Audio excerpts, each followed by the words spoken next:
You absolutely know the feeling. You wake up from this incredibly epic, vividly real dream. You open your eyes, you're lying there thinking, wow, I have got to tell someone about that, and then, poof. Mere seconds later, it just completely evaporates. It's literally like it never even happened. So why does our brain do this to us? Well, in this explainer, we're going to investigate this wildly frustrating universal mystery and finally crack the case of the vanishing memory. We have all felt that fleeting memory slip right through our fingers. But what exactly are the biological suspects behind this nightly memory heist? Are we dealing with a glitch in our hardware, or is our brain actually intentionally wiping the hard drive? To figure that out, we really need to look closely at the underlying mechanics of sleep, memory, and consciousness itself. To start solving this case, let's step into part 1, the sleeping brain's workshop, and observe how it processes information while we rest. Our sleep happens in cycles, which are broadly broken down into non-REM and REM sleep. Rapid eye movement, or REM sleep, accounts for roughly 20% of our sleep each night. Now, this 20% is the prime territory for our most vivid, bizarre, and narrative-driven dreams. And here is a totally crucial point to understand. Sleep is not just a passive shutdown or some kind of standby mode. When you enter REM sleep, your brain is actually buzzing with activity. It's firing off electrical patterns that look remarkably similar to when you are wide awake. Your brain is in there hard at work, forming new synaptic connections and processing all the heavy emotional data from your day. So, what is all that late-night activity actually accomplishing? Well, during this active state, your brain basically acts as a neuroeditor. It goes through your daily experiences and decides what to keep and what to toss out. We know from research that sleeping after you learn helps save ideas to your long-term memory. But it doesn't just hit save all. It edits. It tosses out the highly specific, rough draft details and only holds on to the broad, key takeaways. It's essentially filtering out the noise. Now here is where our very first suspect in the vanishing dream mystery shows up. While all of this heavy editing is happening, a specific part of your brain called the hippocampus, which is our primary memory storage center, isn't really fully engaged. It effectively goes offline during REM sleep. Because the hippocampus is taking a break, the brain treats most of the raw, bizarre data generated by your dreams as temporary and unimportant. It's playing the movie, but it hasn't actually pressed the record button. Before we get into how we wake up, let's take a fascinating detour to part 2, altered states of consciousness, to see how external forces can impact the brain. For instance, let's look at the effects of marijuana. THC binds to cannabinoid receptors located all over the brain, and it interacts heavily with the hippocampus and the prefrontal cortex. Research shows that early and frequent use can actively shrink and alter these specific structures, which can cause long-term deficits in working memory and executive function.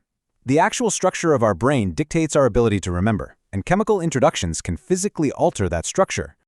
Taking this concept a step further, severe brain trauma can induce a coma by entirely shutting down the cerebral cortex and the brainstem's arousal network, which is known as ARAS. A patient in this state loses all sensory awareness. What this dramatically shows us is that consciousness and memory rely on an incredibly delicate physiological balance. If just one network is disrupted, whether that's by chemistry or trauma, the whole system changes. Keep that extreme fragility in mind as we head back to the everyday act of simply waking up. All right, we have arrived at the scene of the crime. Part 3, the morning memory handoff. Every single morning, your brain has to attempt this highly fragile memory handoff.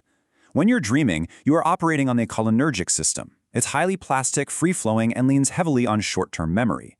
But the exact moment you wake up, that system radically shuts down. Your brain instantly gets flooded with serotonin and norepinephrine, forcibly shifting you into the logical linear waking system.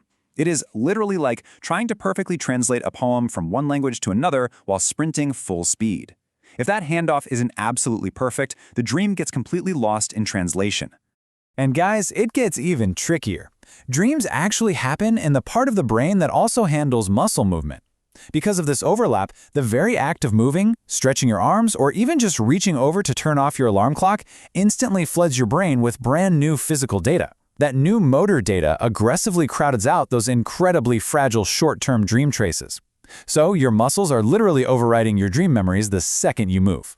The crucial takeaway here is captured perfectly by Dr. Robert Stickgold from Harvard Medical School. He points out that recall is heavily dependent on waking up slowly and gently right out of late-stage REM sleep. Attention is the ultimate gatekeeper of your memory. If you wake up and immediately shift your context, like if you check your phone notifications or instantly start planning your morning commute, the dream is just erased, because you've directed all your brain's attention to the waking world. But wait, that brings up a good question. Why do we sometimes remember certain dreams crystal clear for years? Interestingly, dreams that are incredibly beautiful, intensely bizarre, or terrifying trigger high activity in specific brain regions, namely the temporoparietal junction and the dorsolateral prefrontal cortex, areas that process intense emotion and logic. Because these specific dreams demand so much emotional attention, they force these memory-facilitating regions to light up, giving those dreams a much better chance of surviving that brutal morning handoff. So, we know the suspects now. Let's move to part 4, how to catch a dream, and look at some actionable strategies.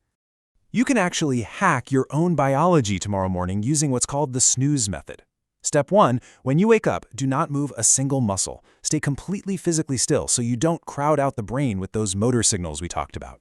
Step 2, scan your body for emotional traces. Do you feel anxious? Happy? Scared? Step 3, use those lingering feelings as a bridge to pull the images back into your mind and reconstruct the narrative. And finally, grab a pen and write it down immediately. Combining that physical stillness with these tools gives your brain the structured scaffold it really needs. Going to bed and waking up at consistent times sets your circadian rhythm, which means you're far more likely to wake up naturally during a REM cycle. Limiting screens stops your brain from being overstimulated at night. But perhaps the most fascinating tool is simply setting a conscious intention. Just telling yourself, I will remember my dreams tonight, actually primes your waking brain to look for that data during the morning handoff. Keep a journal handy, and make sure to talk about your dreams with friends to tag them right into your long-term memory. As you start practicing these techniques, you'll find you can actually bypass this biological firewall.